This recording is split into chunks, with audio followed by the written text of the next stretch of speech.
Well, good morning. It's 8 o'clock. I'm Grant Herms. And I'm Priya Mann. Thanks for joining us for Local 4 News today. It's going to be a big day today. Yes, it is. We got to start with the weather because weather at the big house right now where our Brian Sherman is not exactly clear. It's Brian. foggier in the last 10 minutes, Brian.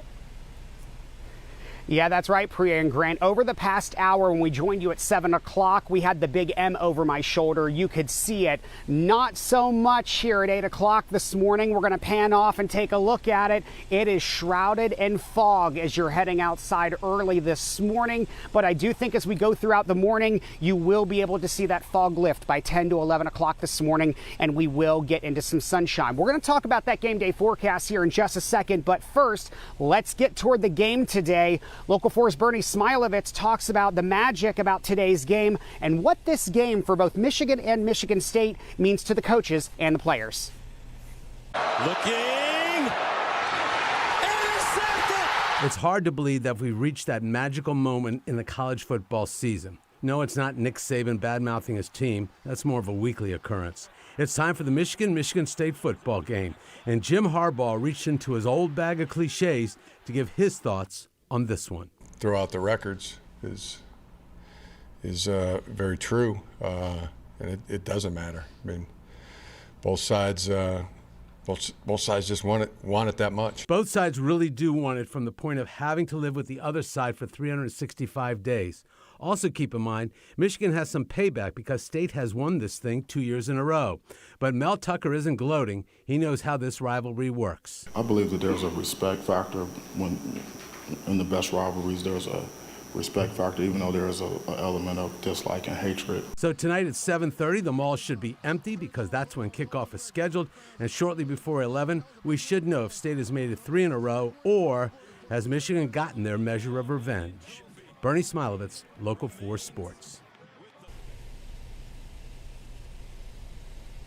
And thanks so much, Bernie. Good information to know, at least for a person like me who's brand new to Michigan here. And I'm going to be watching this forecast very closely as we head throughout the day today. That dense fog, the big headline as you're heading outside, not only here in Ann Arbor early this morning, but all across southeastern Michigan. Tower cam from Windsor looking across the river into downtown Detroit. We cannot see the skyline anymore like we could about an hour ago just because of how thick that fog is. Temperatures this morning on the cold side of things as well, most everyone into the 30s. 37 right now in Detroit, 35 in Howell, 34 in Pontiac, and 35 right now over in Adrian.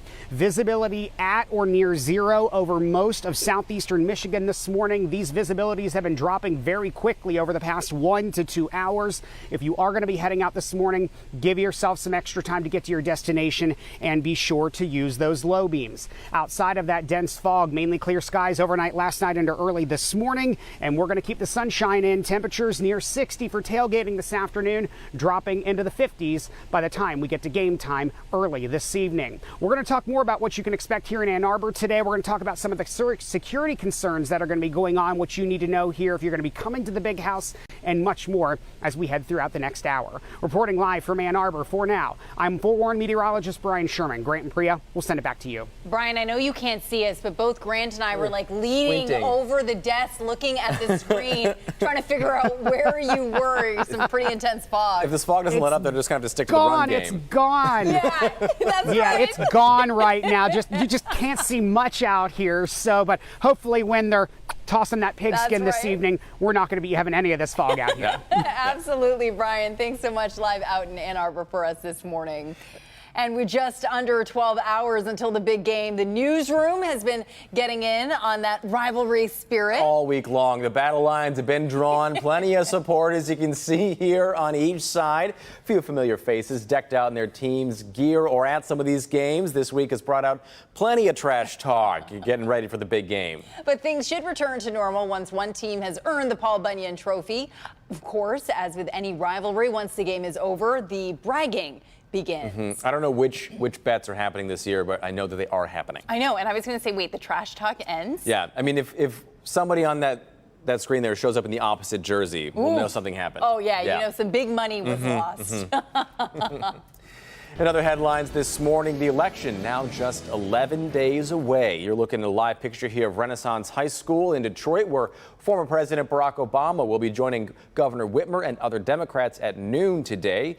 And as you see, people are already lining up and setting up for the visit. Yeah, they're lining up early this morning. His visit comes as races across the state have started to tighten up. Local 4 pollster Richard Zuba weighed in ahead of Obama's visit and what it could mean to Detroit voters in a majority black city that may not have black representation in Congress for the first time in 70 years. We're not going to see heavy black representation anymore coming out of the city of Detroit. And I think Democrats are aware of that. There's nothing they could do about the redistricted lines. They couldn't, it was out of their hands. So they're going to make sure that despite that, prominent African-American voices, and Barack Obama's is the most significant, I think, comes in and, talks to their community, talks to these voters to make sure they understand what's at stake.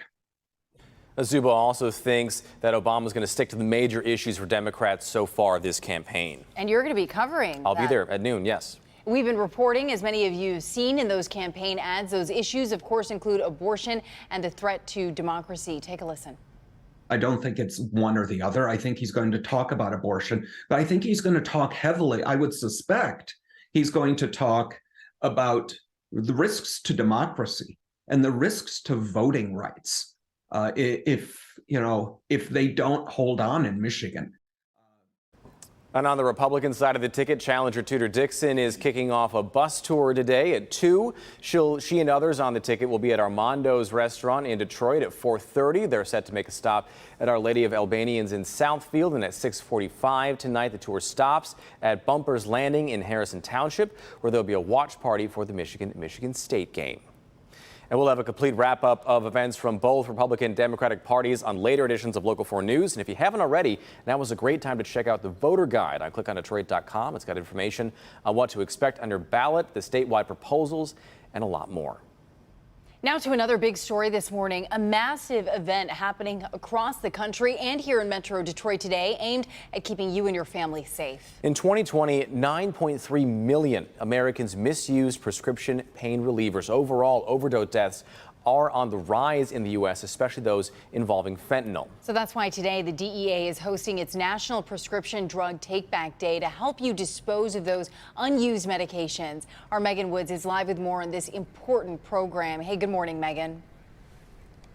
Good morning. Now, Grant and Priya, many of us, myself included, we look inside of our medicine cabinet and we see those prescription or over-the-counter drugs that we haven't used in a while, that they're expired or they're just taking up space. And that's what this event is all about. And sometimes people flush them or put it in the trash, and that's not best for our environment. So this is a safer option. Collection sites throughout our area open in just 2 hours at 10 a.m. But like you mentioned, this is a national initiative. There are 4,000 locations nationwide participating in Prescription Drug Take-Back Day. The point is to help prevention medication misuse and opioid addiction. According to the CDC, about 107,000 people died as a result of drug poisoning last year. This Take-Back Day is actually held twice a year in October and in April. This past April, the DEA reported a total of more than 5,000 drop-off sites that collected around 721,000 pounds of unneeded medications. In Michigan, 25,082 pounds of discarded medicines were collected. I would really encourage people to take advantage of these take-back services. Keeping unused medications around really just opens the door to them being lost, misused, or stolen. Now, liquids and pills are somewhat obvious to get out of the house, but things like needles and syringes, those should also be disposed of properly. And any medication patches are especially important to dispose of properly. The reason patches are an especially serious hazard is that they usually contain very high concentrations of the active medication, and they are even more dangerous. And this is especially the case if a child or a pet gets a hold of one of them and chews it. Drop-off sites are only taking pills today, but if you're looking for a location near you we have a QR code up. All you have to do is take out your phone, open the camera, and put it close to that QR code, and it'll take you directly to clickondetroit.com, and there will be a list of those drop-off locations. And if you can't make it out today, some of your local pharmacies, they have a location, a spot, a container for you to drop off those unused or, maybe prescription drugs that are expired. Back to you, Priya. Grant. That's all right, Megan. It's so important to have these kind of events because we all have something probably in our cabinets that we just don't know is there. Megan, thank you so much.